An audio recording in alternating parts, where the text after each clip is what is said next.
खुलुमबाय बिथोरनियाव चेनेलाव गासैखौबो बरायबाय। आंनि चेनेलखौ साबस्क्राइब खालायखाबा साबस्क्राइब खालायदो आरो बे खाथिनि बेल आइकन बेलखौ थुनानै होदो जाहाथे गोदान भिडिअ बानाय सिगांग्रोनो Orient fashion service private limited ब्लिक दा नेशनेल सास्टेनेबल मावख'खौ मैया बेखेवनाय जाबाय।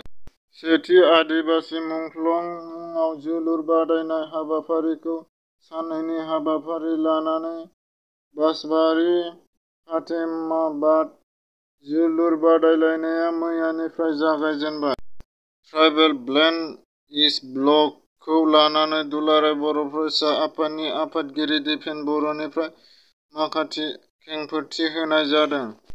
बड'लेण्डनि बुलायनाय आरो खमलायनाय बादायलायनायनि खुंगा 12थि हाबाफारिखौ फैगौ 27, 28 आरो 29 नबेम्बर खालाराव खुंनो थाखाय थि खालामनाय जाबाय।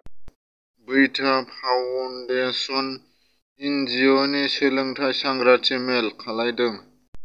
बिटिआर हालामनि थाखाय गोजोनथाव खौरां आरो बाखनायथाव खौरां क'क्राझार टाउन मिउनिसिपाल बर्डआ सा-सानजा भारतनि साबसिन साब-सिखोन नोगोर हिसाबै भारत सरकारनिफ्राय बान्था मोननो हादों। बे बान्थाखौ भारत सरकारनिफ्राय क'क्राझार मिउनिसिपाल बर्डनि चेयारमेन प्रतिभा ब्रह्म बिथाङा नाजावो।